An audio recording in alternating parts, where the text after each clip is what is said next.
Meus caros, estamos de volta para o terceiro episódio desse especial. Da última vez, conversamos sobre como Wakefield basicamente falsificou e mentiu na cara dura na produção inteira do artigo de 1998, com o objetivo, em conjunto com o advogado Richard Barr, de ganhar dinheiro, emplacando uma doença nova, na qual ele seria referência, teria os meios de diagnóstico e tentaria vender uma nova vacina contra sarampo. Tudo isso foi investigado e compilado pelo jornalista Brian Deer, que levou seus achados para o Richard Horton, o editor-chefe do Lancet, que foi o jornal onde o artigo do Wakefield tinha sido publicado. Brian Deer tinha a esperança de que o Horton fosse conduzir uma investigação, mas para sua surpresa, em 48 horas o Lancet lançou um artigo falando que estava tudo muito bem e passando um pano gigantesco para o Wakefield. E esse artigo vinha acompanhado de declarações do Wakefield, do Walker Smith, do Simon Murch e do vice-reitor do hospital, onde rolou o estudo, dizendo que estava tudo legal, normal e bonito. Então, que raios aconteceu nessas 48 horas? E o que aconteceu depois? O que fazem cada um desses charlatães hoje em dia? Vem comigo que hoje essa investigação termina. Enquanto o Deer estava ainda no escritório do Lancet, o Horton ligou para o Wakefield e pediu que ele fosse ao Lancet. Isso mesmo. O cara que estava recebendo a denúncia ligou para o acusado e pediu, antes mesmo do acusador ir embora, para que ele aparecesse lá. O Wakefield chegou antes mesmo do Brian Deer ir embora. E depois chegou o Simon Murch e o Walker Smith. Juntos com Horton, eles discutiram qual seria o plano de ação.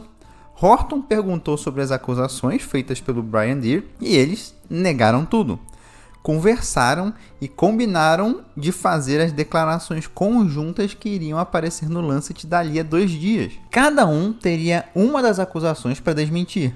Walker Smith ficaria com o encaminhamento das crianças. O Murch ficaria com a questão do comitê de ética. E o Wakefield ficaria com as acusações mais pesadas de conflito de interesse.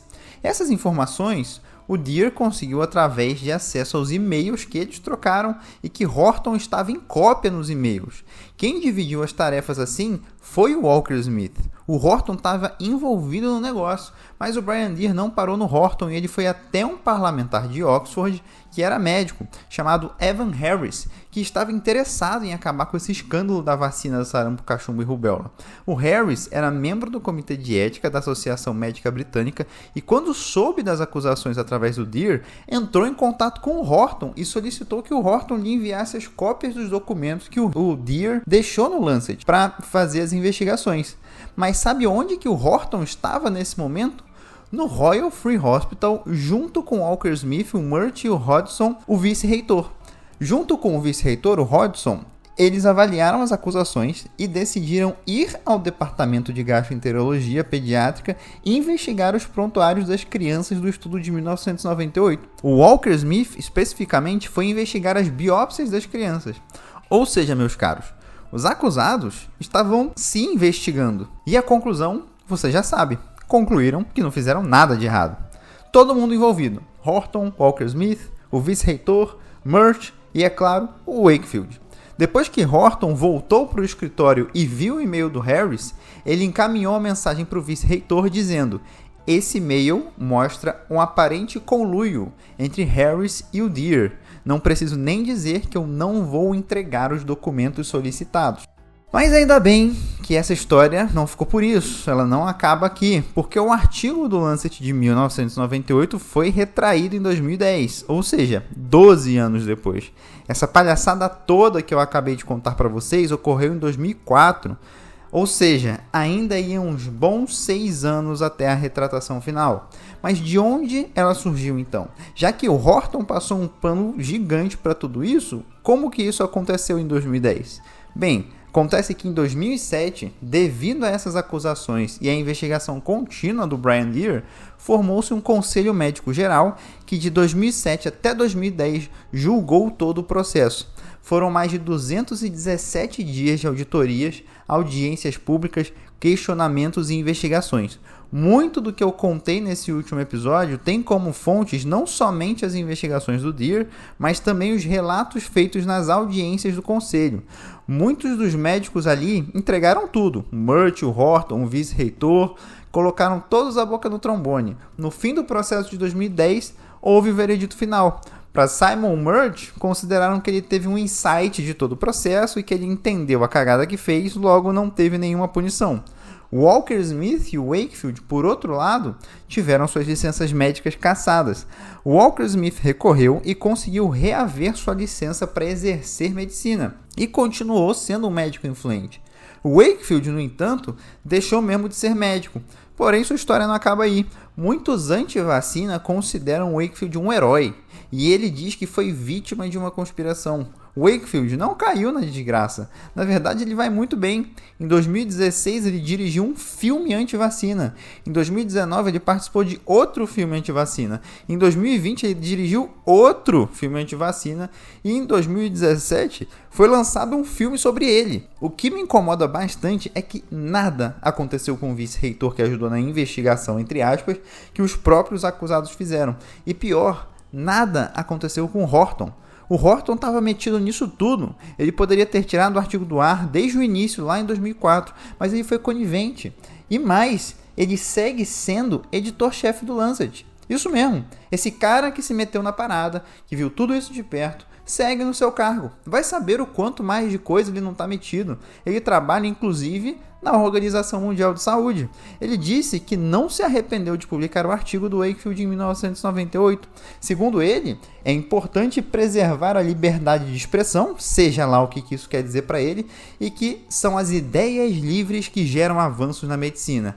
E aqui, gente, eu vou abrir meu coração. Eu odeio esse papinho esvaziado de sentido de liberdade de expressão. Usa-se muito essa expressão de maneira genérica, que quer dizer tudo, mas no fim não quer dizer nada. É só mais uma passada de pano. As ideias livres, entre aspas, do Wakefield não eram livres, eram compradas por Richard Barr e pelo movimento antivacina. Elas não queriam promover avanços na medicina. Essas ideias tinham o objetivo de promover as contas bancárias do Wakefield e dos seus associados. Que liberdade que é essa? Foi tudo só manipulação. Para além disso, me entristece saber que o artigo original do Wakefield de 98, apesar de constar como retratado, e tem bem grande em vermelho a palavra retratado nele, ele é de livre acesso na internet, é só você procurar que qualquer um pode baixar. Enquanto isso, artigos importantes que na época criticavam Wakefield seguem com acesso fechado, que precisa pagar para você acessar. Cadê a liberdade de expressão nisso tudo? Fazer toda essa pesquisa para esse podcast me fez pensar muito. Já imaginou se não houvesse Brian Deer? Esse artigo ainda estaria lá. Talvez esse escândalo não viesse à tona, talvez Wakefield estivesse mais rico do que já está, talvez muitas crianças estivessem sendo diagnosticadas com a pseudodoença chamada enterocolite autística. Me pego pensando como combater esse tipo de fraude, de viés. Aqui no podcast, nessa 4ª temporada, eu fiz questão de sempre deixar claro o meu lado. Quando falamos de Rivers, eu disse que sou contra a noção de 30 ml por quilo na sepse. Ela não faz sentido. Sou contra o uso da manobra de Selick na sequência rápida de intubação, por exemplo. Eu tenho minhas opiniões. Mesmo quando se trata de técnica, eu tenho um lado, uma técnica preferida, uma técnica que eu gostaria que fosse a melhor. Quando eu leio um estudo sobre um novo dispositivo, uma medicação ou algo novo, lá no fundo eu tenho um resultado que eu quero que seja o final. Todos nós temos, somos humanos, temos nossas preferências. E a conclusão que eu cheguei é que seria muito melhor, a meu ver, se a gente se entendesse assim, que o ser humano não é neutro, ele não é isento. Isso não existe, neutralidade é um papinho pra galera que não quer se comprometer. E é justamente isso que torna as coisas confusas. A gente acredita numa imparcialidade e aí fica difícil de interpretar os estudos, por exemplo. Veja, se nos artigos científicos fosse obrigatório que os autores expressassem qual o seu lado, antes da introdução ou antes do resultado, teríamos uma compreensão melhor de onde o estudo pretende ou pretendia chegar. Se Wakefield tivesse declarado que é antivacina, por exemplo, não precisava nem dizer do financiamento, é só que é antivacina mesmo. Entenderíamos por outro prisma seus achados, mesmo sem saber de nada que rolou por trás dos panos. Se os autores dos trials de sepse, lá nos primeiros episódios do Arise, do Promise e do Process, tivessem dito que torciam contra ou a favor do EGDT, que a gente fala lá no episódio também, seria mais fácil de avaliar. Se o Rivers tivesse dito qual o seu lado antes de apresentar a EGDT, talvez a história de sepse seria outra. Dados são só dados, números não querem dizer nada. No fim, é a interpretação que damos aos dados que fazem com que eles tenham sentido.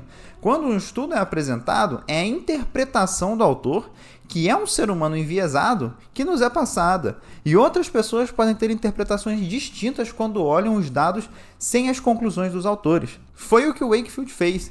quando estava travando suas batalhas nos editoriais, atacando os estudos que o atacavam e defendendo os estudos que o defendiam. E para isso, ele fez interpretações distorcidas dos dados. Mas os dados que ele e quem era contra ele usavam eram os mesmos. Você poderia dizer: ah, mas Adriel, não concordo contigo. Se os autores declarassem o que esperam de uma pesquisa ou declarassem um viés, os estudos perdiam força. Então, é justamente isso que eu estou querendo dizer. A meu ver, a gente dá mais força para os estudos do que eles realmente têm, porque a gente acredita numa isenção que é ilusória. Não há autor isento, mas eles se apoiam na falsa isenção para passar um tom de maior rigor científico. De novo, se o Rivers tivesse declarado que torcia para a EGDT, a End Goal Directed Therapy, dar certo, talvez não tivéssemos feito EGDT por tanto tempo como fizemos na sepse. Se os autores da Surviving Sepsis Campaign declarassem que apoiam o 30 ml por quilo, ficaria mais fácil entender o porquê de recomendar uma coisa que não tem evidência. E por aí vai. Horton, por exemplo, se passou como isento, mas ele claramente tinha um lado nisso tudo, e ele não deixou o lado dele claro. Enfim, isso é uma opinião minha. Eu gosto e prefiro deixar claro qual é o meu lado. E nesse aqui, eu sou pró-vacina. Mas, espera aí se você acha que acabou, meus caros ouvintes. Eu falei que esse especial era de 4 episódios. Esse é só o terceiro. Tem mais. E eu descobri que o poço é mais fundo do que eu imaginava e a gente precisa conversar. Fica ligado no próximo episódio que a batalha contra o charlatão Wakefield ainda não acabou. Se você curtiu o episódio, não deixe de curtir, avaliar o podcast no Spotify e compartilhar. E compartilha principalmente com aquele seu conhecido anti-vacina. Vamos expor essa fraude, mesmo que antiga, para o máximo de gente possível. Até a próxima.